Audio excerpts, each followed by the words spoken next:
దేశంలో జరగబోయే సార్వత్రిక ఎన్నికలకు సెమీఫైనల్స్ గా భావిస్తున్న 5 రాష్ట్రాల ఎన్నికల ఫలితాలు ఇవాళ వెలువడనున్నాయి.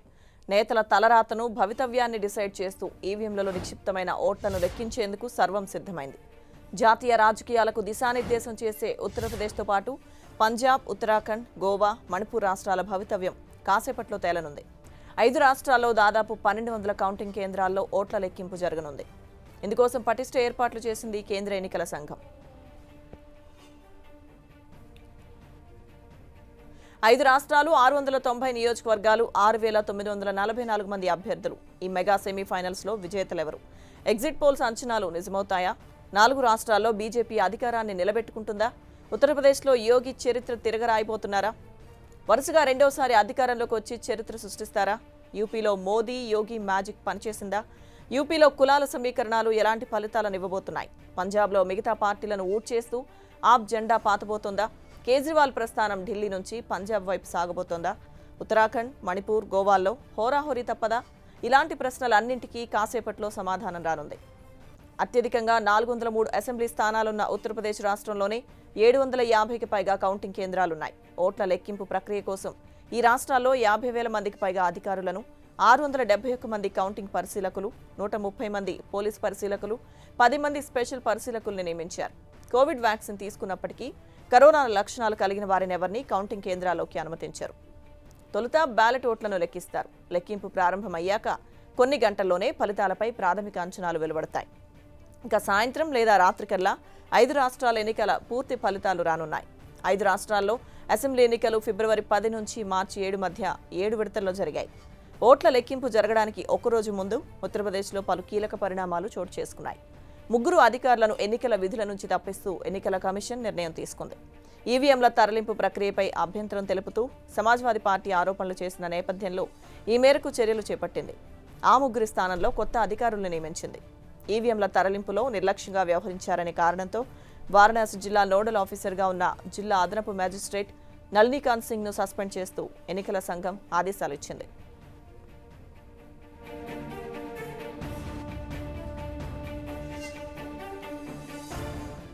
ఇదే అంశానికి సంబంధించిన పూర్తి సమాచారం మా ప్రతినిధి గోపికృష్ణ లైవ్లో అందిస్తారు. గోపికృష్ణ, మరికొద్ది గంటల్లోనే ముఖ్యంగా 8 గంటలకే ఈ 5 రాష్ట్రాల ఎన్నికల ఓట్ల లెక్కింపు అనేది ప్రారంభం కాబోతోంది. 8 గంటలకు మొదటగా పోస్టల్ బ్యాలెట్ ఓట్ల లెక్కింపు ఉంటుంది. తర్వాత 8:30కి ఈవీఎంలలో నిక్షిప్తమైన ఓట్లను లెక్కించడం జరుగుతుంది. ఈసీ పూర్తి స్థాయిలో ఏర్పాట్లు చేయడం జరిగింది. భారీ భద్రతా బందోబస్తు నడుమ కోవిడ్ ప్రోటోకాల్ని పాటిస్తూ వెబ్కాస్టింగ్ చేస్తూ ఈ ఓట్ల లెక్కింపు పారదర్శకంగా జరిగే విధంగా ఎన్నికల సంఘం అన్ని ఏర్పాట్లను చేయడం జరిగింది. ఈ 5 రాష్ట్రాల్లో మొత్తం 1200 పోలింగ్ హాల్స్ని ఏర్పాటు చేయడం జరిగింది.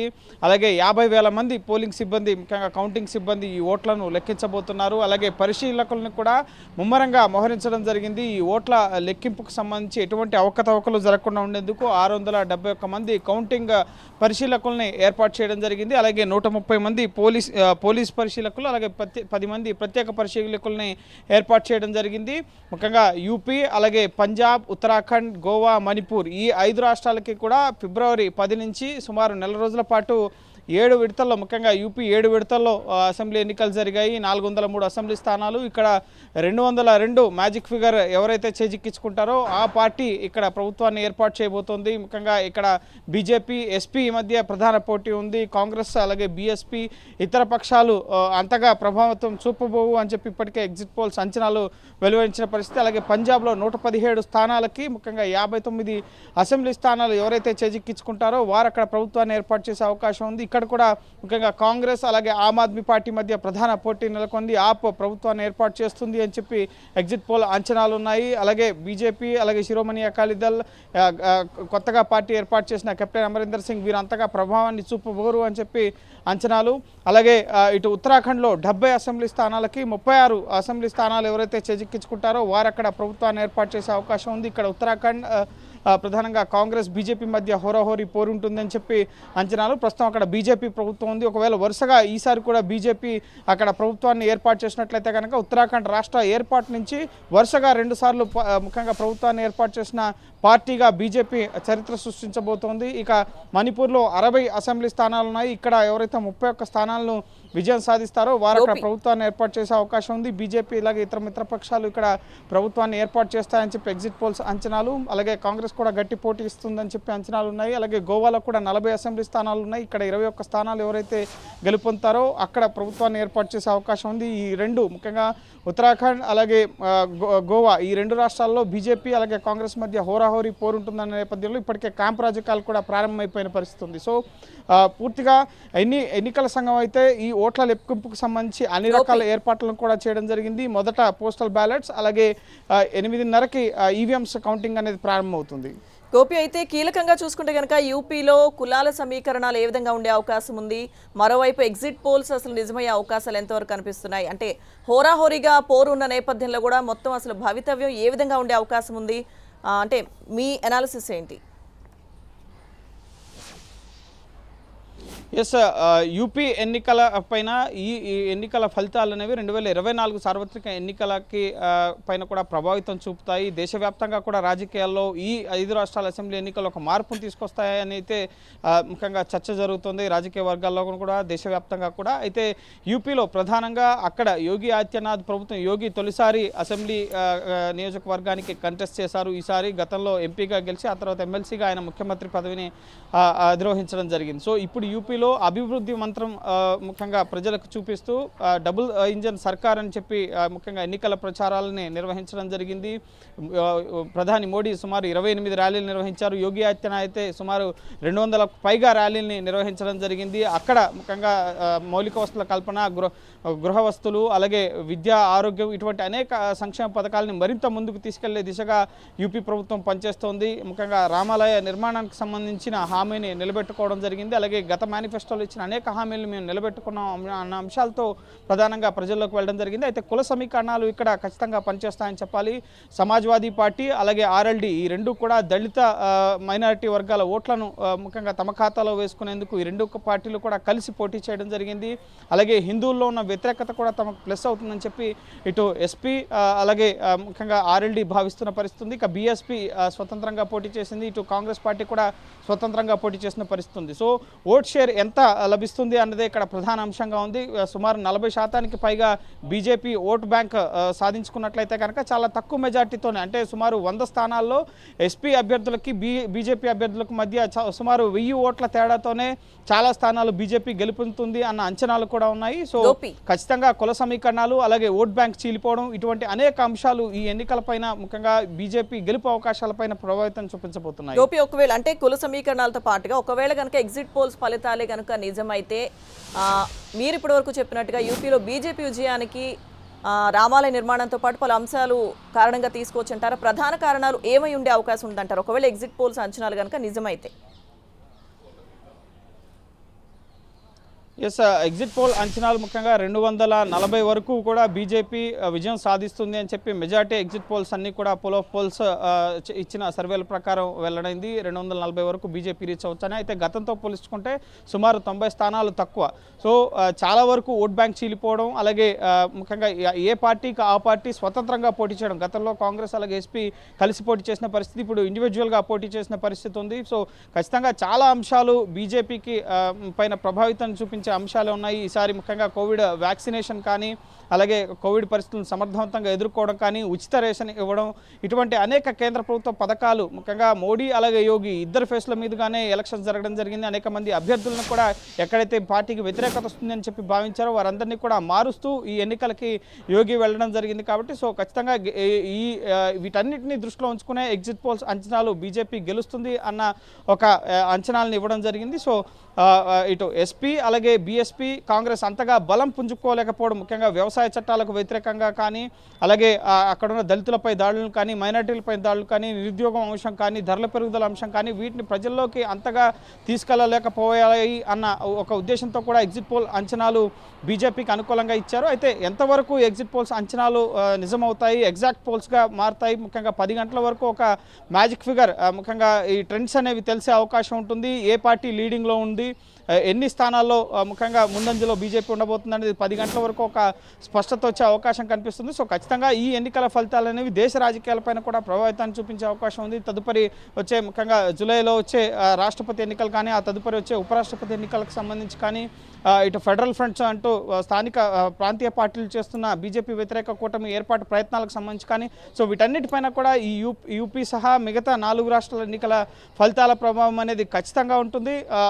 అందుకోసమే దేశవ్యాప్తంగా కూడా జరిగింది 5 రాష్ట్రాల ఎన్నికలు అయినప్పటికీ కూడా ప్రతి రాష్ట్రంలో ఉన్న ప్రజానికం కూడా ఈ 5 రాష్ట్రాల ఎన్నికల ఫలితాలు ఏ విధంగా ఉండబోతున్నాయి అనేది ఉత్కంఠగా ఎదురు చూస్తుంది. 10 టీవీ సైతం ఎప్పటికప్పుడు లైవ్ అప్డేట్స్తో ఈ 5 రాష్ట్రాల ఎన్నికల ఫలితాలు ఏ విధంగా ఉన్నాయి, అలాగే అక్కడ ఎటువంటి సమీకరణాలు పనిచేశాయి, ముఖ్యంగా ఉచిత హామీలు అనేవి చాలా వరకు ఇవ్వడం జరిగింది. సమాజ్వాదీ పార్టీ బీజేపీని ఎదుర్కొనేందుకు ముఖ్యంగా అక్కడ రైతులకి పంటలకు మద్దతు ధర, అలాగే ఇటు మైనారిటీ మహిళలకు సంబంధించి ఫ్రీ ఎడ్యుకేషన్ పీజీ వరకు, అలాగే నెలకి లీటర్ పెట్రోల్ ఉచితంగా ఇస్తామని చెప్పి, ఈ విధంగా అనేక ల్యాప్టాప్స్ ఇస్తామని చెప్పి అనేక హామీలను అయితే గుప్పించడం జరిగింది. యువతను తమ వైపుకు ఆకట్టుకునేందుకు అనేక ప్రయత్నాలు అయితే ఎస్పీ అలాగే ఇటు బీజేపీ చేయడం జరిగింది. సో ఎంతవరకు ఈ ప్రయత్నాలన్నీ కూడా సఫలీకృతం అవుతాయి, ముఖ్యంగా కుల రాజకీయాలు అనేవి చాలా కీలకం యూపీలో. సో ఖచ్చితంగా చూడాలి ఎటువంటి ఫలితాలు వస్తాయనేది మనకు 10 గంటల వరకు కూడా ట్రెండ్స్ తెలిసే అవకాశం ఉంది. గోపి, అయితే అంటే ఉత్తరప్రదేశ్ గురించి మనం ఇప్పటివరకు మాట్లాడుకుని, ఇక పంజాబ్లో ఆప్ జెండా పాతే అవకాశం అసలు ఎంతవరకు ఉంది, కేజ్రీవాల్ ప్రభావం ఏ విధంగా ఉంది, ఇక మిగతా రాష్ట్రాల విషయానికి వస్తే అంటే ఏ పార్టీకి సంబంధించి ఫలితాలకు సంబంధించి ఏ పార్టీ అంచనాలు ఏ విధంగా ఉన్నాయి? ప్రధానంగా పంజాబ్ 117 అసెంబ్లీ స్థానాలు, ఇక్కడ కాంగ్రెస్లో ఉన్న అంతర్గత విభేదాలే ఆ పార్టీకి ప్రస్తుతం అధికారంలో ఉన్న పార్టీ కాంగ్రెస్, ముఖ్యంగా సిద్ధుకి అలాగే చరణ్జీత్ సింగ్ చన్నీకి మధ్య విభేదాలు, అభ్యర్థుల కేటాయింపులో కొన్ని పొరపుచ్చులు రావడం జరిగింది. సో మొదటి నుంచి కూడా కాంగ్రెస్ తనలో ఉన్న అంతర్గత సమస్యలతో బాధపడుతూ అధికారంలో ఉన్న రాష్ట్రాన్ని చేజారిపోయే విధంగానే వ్యవహరించింది అని చెప్పి రాజకీయ నిపుణులు చెప్తున్నారు. దానికి అనుగుణంగానే ఎగ్జిట్ పోల్స్ అంచనాలు కూడా వచ్చాయి. ముఖ్యంగా కేజ్రీవాల్ ఏదైతే ఢిల్లీ అభివృద్ధి మంత్రం ఉందో దాన్ని ఇప్పుడు పంజాబ్లో మేము చూపిస్తాం, డ్రగ్స్ ప్రభావాన్ని పూర్తిగా నిర్మూలిస్తాం పంజాబ్ రాష్ట్రం పైన, అలాగే ఉచిత కరెంట్ ముఖ్యంగా 300 యూనిట్ల వరకు కూడా ప్రజానికానికి ఉచిత కరెంట్ అందజేస్తాం. ఢిల్లీలో ముఖ్యంగా స్కూల్స్ కానీ అనేక అంశాల్లో తీసుకొచ్చిన డెవలప్మెంట్ పంజాబ్లో కూడా తీసుకొస్తాం. ముఖ్యంగా ఢిల్లీ లిమిటెడ్గా ఉంటుంది, శాంతి భద్రతలు కానీ చాలా అంశాల్లో కేంద్రం జోక్యం ఉంటుంది కాబట్టి, సో ఇది పూర్తి స్థాయి రాష్ట్రం కాబట్టి పంజాబ్లో ఒకవేళ ఆమ్ ఆద్మీ పార్టీ ప్రభుత్వాన్ని ఏర్పాటు చేస్తే మాత్రం చరిత్ర సృష్టించిందనే చెప్పాల్సి ఉంటుంది. ఎందుకంటే గత అసెంబ్లీ ఎన్నికల్లో కూడా పంజాబ్లో మెరుగైన ఫలితాలు, ఇటు అసెంబ్లీ ఎన్నికలకు ముందు వచ్చిన అక్కడ మున్సిపల్ ఎన్నికల ఫలితాల్లో కూడా అమృత్సర్లో ప్రధానంగా అక్కడే ఆమ్ ఆద్మీ పార్టీయే ముఖ్యంగా కైవసం చేసుకోవడం జరిగింది.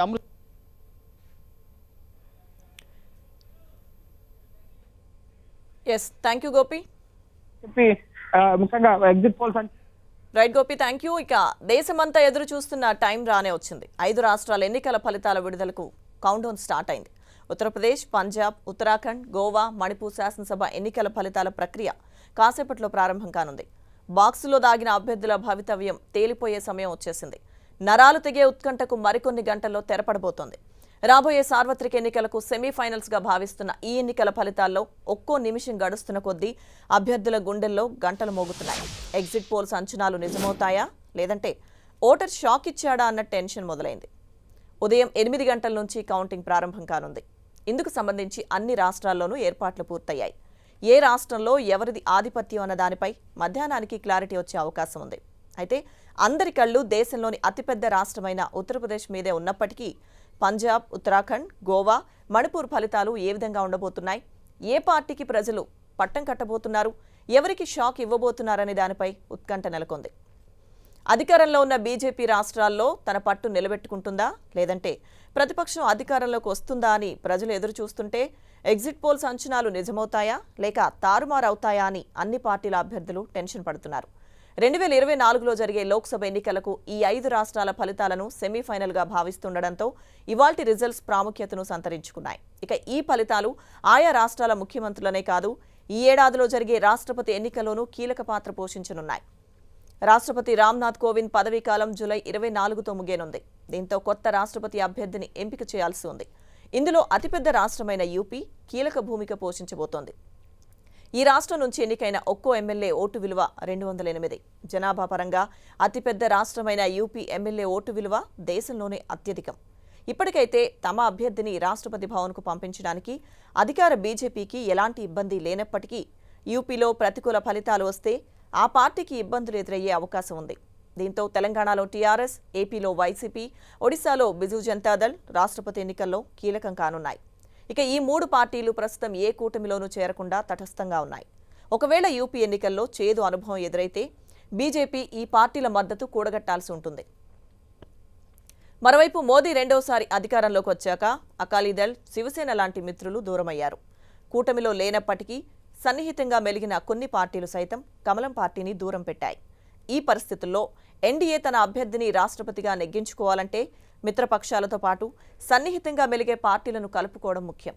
ఒకవేళ యూపీలో ప్రతికూల ఫలితాలు వస్తే రాష్ట్రపతి ఎన్నికల్లో బీజేపీ తమ అభ్యర్థిని గెలిపించుకోవడానికి తీవ్రంగా శ్రమించాల్సి ఉంటుంది.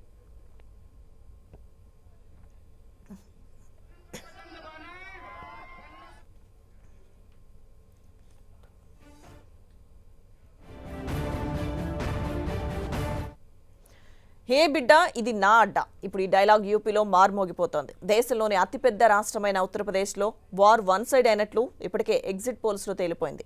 ఇక మరికొన్ని గంటల్లో అది నిజంగా మారే అవకాశాలు కూడా ఉన్నాయి. ఎన్నికల ఫలితాల నేపథ్యంలో ఉత్తరప్రదేశ్ పైనే అందరి కన్ను పడింది. ఎగ్జిట్ పోల్స్లో అనుకూల ఫలితాలు వచ్చిన పార్టీల అభ్యర్థులు ప్రశాంతంగా ఉంటే, ప్రతికూల ఫలితాలు వచ్చిన పార్టీల్లో కంగారు మొదలైంది. ఉత్తరప్రదేశ్లో ఎవరు గెలుస్తారో అని అందరిలోనూ ఆసక్తి నెలకొంది. ఎగ్జిట్ పోల్స్ అంచనాలతో యోగి ప్రభుత్వానికి ఏం ఢోకా లేదని తేలింది. యూపీలో మొత్తం 403 అసెంబ్లీ స్థానాలుండగా మ్యాజిక్ ఫిగర్ 202. దాదాపు 5-6 సంస్థలు రిలీజ్ చేసిన ఎగ్జిట్ పోల్స్లో ప్రతి దాంట్లో బీజేపీకి స్పష్టమైన మెజారిటీ వస్తుందని వెల్లడైంది. దీంతో యూపీలో మళ్లీ బీజేపీ సర్కార్ వస్తుందని ఊహాగానాలు అందుకున్నాయి. మరి ఎగ్జిట్ పోల్స్ అంచనాలు నిజమవుతాయా? బీజేపీ మళ్లీ అధికారాన్ని చేపడుతుందా, లేదంటే కమలదళానికి సమాజ్వాదీ పార్టీ షాక్ ఇస్తుందా అనేది మరికొన్ని గంటల్లోనే తేలనుంది. ఉత్తరప్రదేశ్లోని 403 స్థానాలకు 7 దశల్లో పోలింగ్ నిర్వహించారు. బీజేపీ కోసం ప్రచారం చేసిన మోదీ, యోగి డబుల్ ఇంజిన్ ప్రచారం బాగా పనిచేసినట్టుగానే కనిపిస్తోంది. ధీమాగా కనిపించిన ఎస్పీ ప్రతిపక్ష పాత్రకు పరిమితమవుతుందని సర్వేలు చెబుతున్నాయి.